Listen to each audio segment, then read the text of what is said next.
Alicia en el País de las Maravillas, Lewis Carroll. Alicia comenzaba a aburrirse de estar sentada junto a su hermana en la ribera del río y de no tener absolutamente nada que hacer. Una o dos veces había echado una miradita al libro que leía su hermana, pero el tal libro no tenía ni una sola figura. ¿Y para qué sirve un libro que no tiene figuras?, pensaba Alicia. Mentalmente reflexionaba todo lo que se podía esperar, dado que el día de calor la hacía sentirse amodorrada y tonta, si el placer de tejer una guirnalda de margaritas valdría o no la pena de levantarse a juntar las flores, cuando de pronto pasó corriendo junto a ella un conejo blanco de ojos rosados. En eso no había nada de tan extraordinario, ni Alicia pensó que fuera nada insólito oír al conejo que decía para sí: «¡Oh Dios, voy a llegar tarde!». Pero cuando el conejo, en realidad y sin lugar a dudas, sacó un reloj del bolsillo del chaleco, lo miró y luego siguió caminando muy deprisa, Alicia se levantó de repente porque estaba segurísima de que nunca había visto un conejo que usara chaleco, ni menos que tuviera reloj para sacar del bolsillo. Ardiendo de curiosidad, salió corriendo a campo traviesa en pos del conejo y llegó justo a tiempo para ver que se metía de sopetón en una gran conejera que había bajo el seto. Alicia no tardó un minuto en bajar tras el conejo, sin pensar ni siquiera por un segundo cómo iba a hacer para salir después de allí. Aquella madriguera iba un trecho derecha como un túnel y luego se hundía hacia abajo, tan de pronto que Alicia no tuvo ni un momento para pensar en detenerse a tiempo, sino que precipitadamente se encontró cayendo por algo que a ella le pareció un profundo pozo. O el pozo era de veras muy profundo o el descenso era muy lento. Lo cierto es que mientras bajaba, Alicia tuvo tiempo de mirar a su alrededor y preguntarse qué sería lo que le iba a pasar después. Primero trató de mirar hacia abajo para saber a dónde iba a parar, pero estaba demasiado oscuro para ver cosa alguna. Entonces se puso a mirar las paredes laterales del pozo y notó que estaban llenas de armaritos y estantes de libros, y de cuando en cuando había mapas y cuadros que colgaban de clavijas. Al pasar, sacó un tarro de uno de los estantes. Tenía una etiqueta que decía mermelada de naranja. Pero con gran desencanto el tarro estaba vacío, aunque Alicia no se animó a tirarlo por miedo de matar a alguien que hubiese abajo, de modo que se las arregló para volver a colocarlo en uno de los armarios por los que pasaba al caer. Bueno, pensó Alicia, después de semejante caída no me va a parecer gran cosa caerme por las escaleras. Qué valiente les voy a parecer a todos en casa, si hasta creo que no diría nada si me cayese del techo de nuestra casa, lo cual habría sido lo más probable. Hacia abajo, hacia abajo, hacia abajo. ¿Acaso no iba a acabar nunca aquella caída?, dijo Alicia en voz alta. Ya debo de estar llegando cerca del centro de la Tierra. Veamos, eso queda a unos 8.000 kilómetros, me parece. Porque Alicia había aprendido bastante en la escuela, y aunque no era esta precisamente la ocasión de lucirse, y ni siquiera había nadie que la escuchase, igual le pareció que era un buen ejercicio repetir algunas de las cosas que sabía. Sí, me parece que esa es la distancia, continuó. Pero lo que no sé es en qué latitud y longitud me encuentro ahora. Poco después volvió a pensar: me gustaría saber si voy a atravesar completamente la Tierra. Qué divertido va a ser aparecer entre la gente que camina con la cabeza para abajo. Me parece que se llaman antipatías. Y esta vez sí que Alicia se alegró de que no hubiese nadie escuchando, pues estaba casi segura de que esa no era la palabra correcta. Pero tendré que preguntarles el nombre del país, claro. Por favor, señora, ¿estamos en Nueva Zelanda o en Australia? Y Alicia muy cortésmente trató de hacer un saludito al decir aquello. Imagínense ustedes saludar mientras cae uno por el aire. ¿Creen ustedes que podrían hacerlo? Y siguió.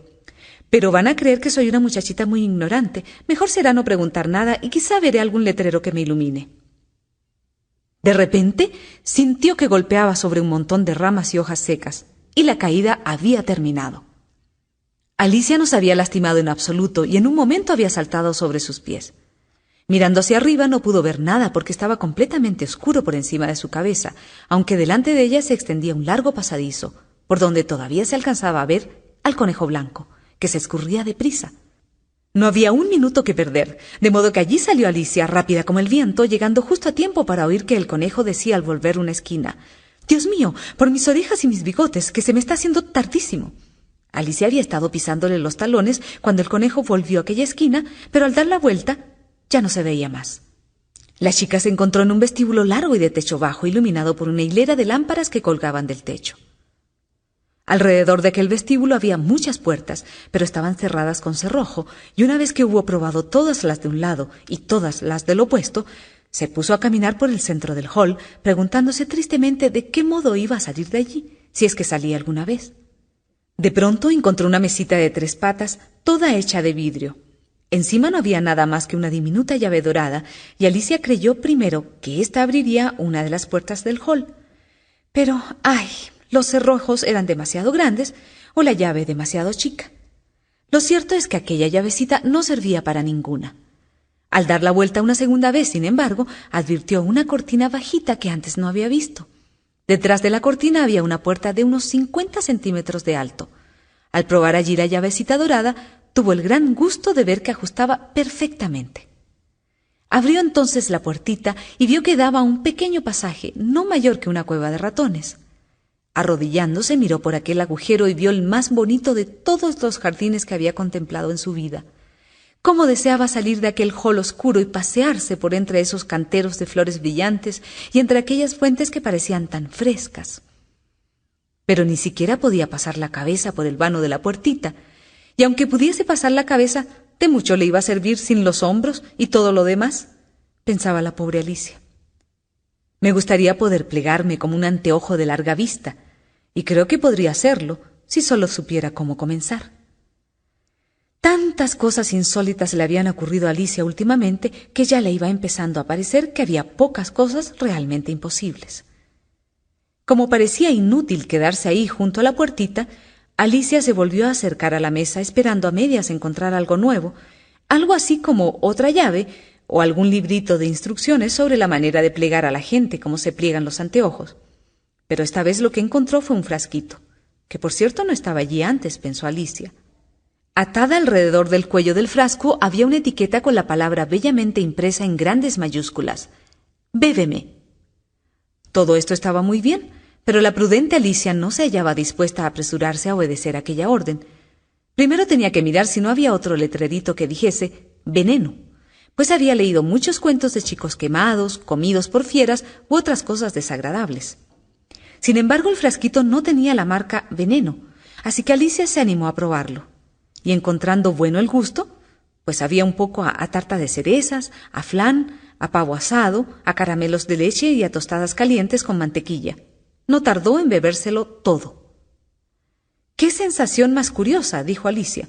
«Me debo estar plegando como un anteojo». Y así era en realidad, pues ahora no medía más que 30 centímetros, y al pensar que podría pasar por aquella puertita y llegar al precioso jardín, se le iluminó la cara. Esperó algunos minutos, sin embargo, para ver si no se iba a encoger más, y la ponía un poco nerviosa pensar que si aquello continuaba podía desaparecer como una vela que se consume. «Me pregunto cómo sería yo entonces», pensaba Alicia, tratando de imaginarse cómo es la llama de una vela después que ésta se apaga, pues no se acordaba de haber visto jamás semejante cosa. Después de un ratito, viendo que no pasaba nada, decidió irse inmediatamente al jardín. Cuando llegó a la puerta se acordó de que había olvidado la llavecita dorada sobre la mesa, y cuando regresó a buscarla, se encontró con que le era imposible alcanzarla. La veía perfectamente por el vidrio e hizo cuanto pudo por trepar por una de las patas del vidrio, pero era demasiado resbaladiza y cuando se cansó de probar, la desventurada niña se sentó en el suelo y se puso a llorar. «Vamos, vamos, no sirve de nada llorar de esta manera», se decía Alicia muy severa. «Te aconsejo, pedazo de tonta, que dejes de llorar inmediatamente». Alicia solía darse muy buenos consejos, aunque rara vez los seguía, y a veces se regañaba a sí misma con tanto rigor que las lágrimas asomaban a sus ojos. Recordaba una ocasión en que llegó hasta intentar darse de bofetadas por haberse hecho trampas en una partida de croquet que generalmente jugaba contra sí misma, porque era muy aficionada a fingir que ella sola era 2 personajes al mismo tiempo. Lo que es ahora sería completamente inútil fingir que se es 2 personas cuando apenas queda en mí material para una persona normal, pensó. Pronto se fijó en una cajita de vidrio que estaba debajo de la mesa.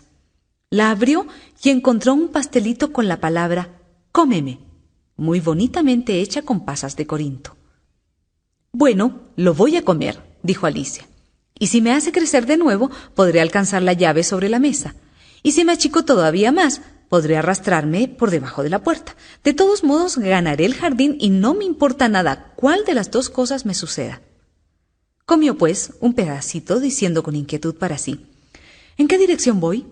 Y se puso la mano sobre la cabeza para tantear la dirección que tomaría. Mucho se sorprendió al ver que permanecía del mismo tamaño. La verdad es que tal cosa sucede generalmente cuando uno come un pastel.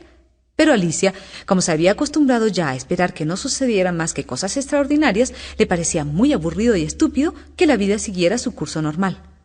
Así pues, puso manos a la obra y muy pronto terminó de comer el pastelito.